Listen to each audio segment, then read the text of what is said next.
Welcome to another episode of Laundry Day, where the wash just continues to be filthy. But we'll do our best to clean it up a little bit. We're going to start by going to Embarrass, Minnesota. How apropos.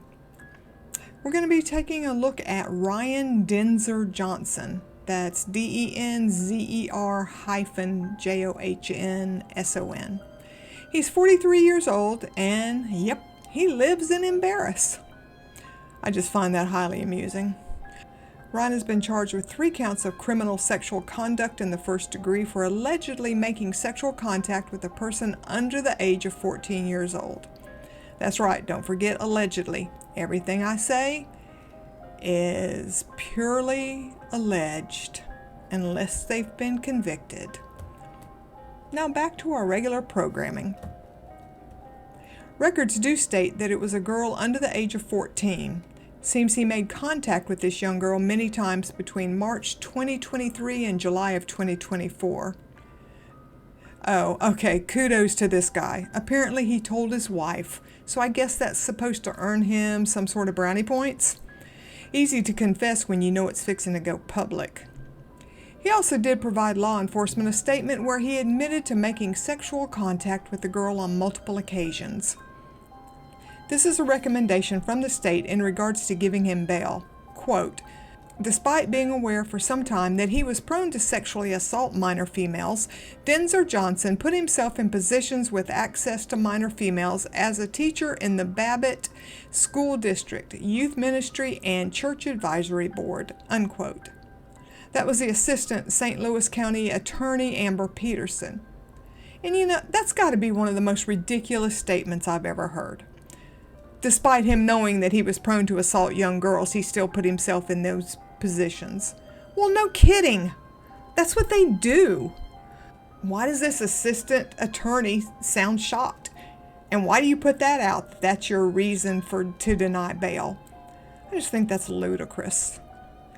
Yeah, I'd say that's one that goes in the duh file. So on August the 14th, a Mesabi East School District was made aware that a former employee was arrested. Law enforcement has been talking to them, and once again, everybody's made it clear that, you got it, the alleged contact was not related to their employment at Mesabi East High School District. Of course it wasn't. That young lady might not have been there, but who's to say there weren't others, and there probably are. He did say that he could remember 3 specific times, but he said, quote, I can't tell you that never happened on other times, unquote. Wow, okay. He resigned his teaching position at the Mesabi East High School, but in addition to being a teacher, he also was part of a youth ministry and was on the church advisory board of a local church. So yeah, he quit being a teacher, but he also is involved in these other places. Seems he confessed to another adult at one of these places. I have to wonder if that adult turned in the man for abusing the young teenage girl. Ryan stated, quote, he can't guarantee that there wasn't like some kind of grooming before that. There probably was, unquote. This is just a real stand-up guy. Don't you know you really want him in your school system and in your church working with your youth and on your church advisory board? The scary thing is he's been a licensed math teacher for grades 5 through 12 in Minnesota since 2014. Can you imagine how many children he has had access to? What a horrifying thought. Now let's move on to Fairfield, Illinois, and Chet Snyder. That's Chet, C-H-E-T, Snyder, S-N-Y-D-E-R. He is the pastor of the Journey Church in Fairfield, Illinois. He was also the head girls volleyball coach at Frontier Community College. He is facing multiple sexual assault charges from 2 young men, including aggravated sexual abuse of a minor. Looks like between September and December of 2016, he touched one young man on his inner thigh between the penis and the upper thigh for his own sexual gratification. Then there was a second male who was only identified by his initials.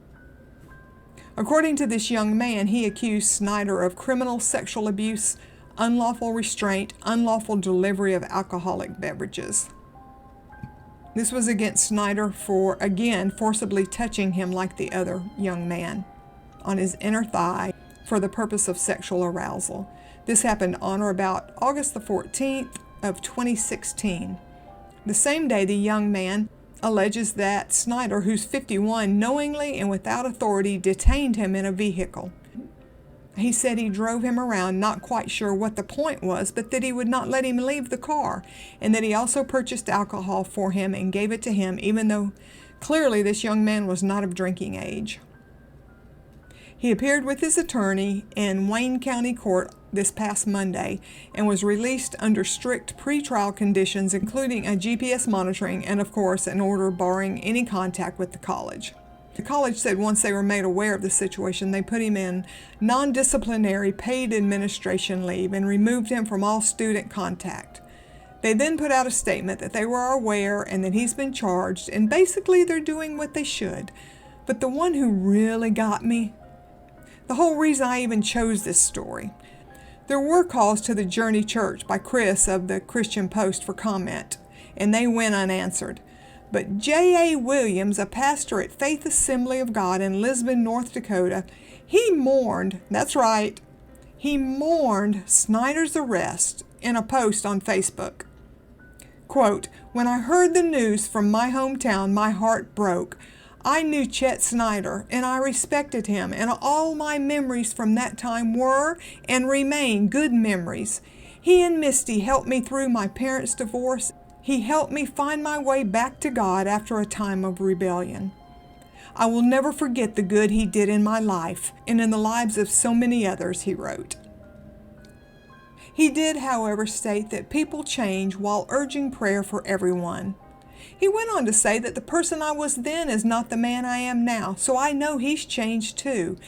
And the news of the accusations is heartbreaking.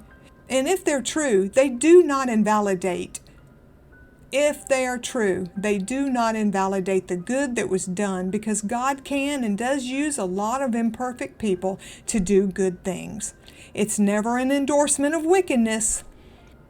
He goes on to say that the church's duty is to mourn and to call to repentance. But above all, it is our duty to weep for the victims, to pray for his family, and to pray for peace and for justice. It is our duty to stand for truth, and the truth is revealed to respond both righteousness and grace." Unquote. I cannot tell you how much this enrages me. Truly. Truly. It leaves me almost speechless. Even if it's true, it doesn't invalidate the good. I bet it does to those young men. I bet you could ask them, and I bet they don't care about the good work he did. Ooh, okay, I better leave that story there and move on. This one just kind of made me chuckle. There's a pastor, well, an ex-pastor in Iowa, and I might say he was convicted of child sexual abuse. In fact, he was sentenced to 4 years in state prison, but he's been on parole since 2019. However, right now he's petitioning the courts to have himself removed from the sex offender registry.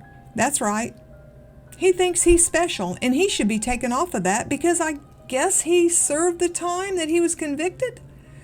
Like I said, he was arrested in 2017 for sexually exploiting an underage teenager for several years. Several years. Oh, I'm sorry. This guy's name is Joel Waltz. Joelwaltz. He's 50 years old, and he's from Boone, Iowa. Anyway, he groomed and sexually abused who was then a minor. He'd known since she was 11. He was a youth pastor at Grace Community Church when this happened. He was convicted. He was sentenced to 4 years in state prison and was released on parole January 2019. And he's been in the sex registry ever since. He thinks he meets those requirements for removal. He thinks he's low risk to reoffend. He completed all of the sex offender treatment that was required, and he's been on the registry for more than 5 years. And he's not incarcerated. So technically, does he meet all the requirements? Maybe. Maybe. But frankly, I don't care. He will reoffend. They always reoffend. Now, his hearing has been set, but I believe it's been postponed to October. It was supposed to have been September the 2nd.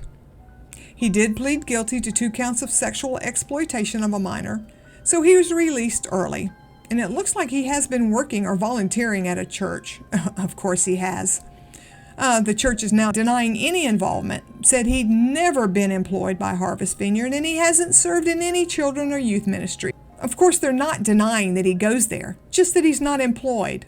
But they set, quote, specific boundaries and expectations.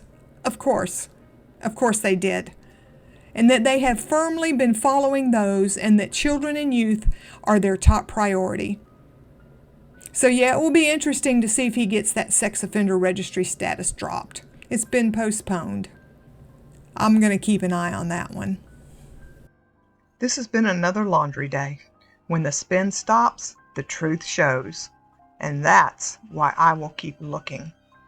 And always remember, don't be afraid to look under the collar.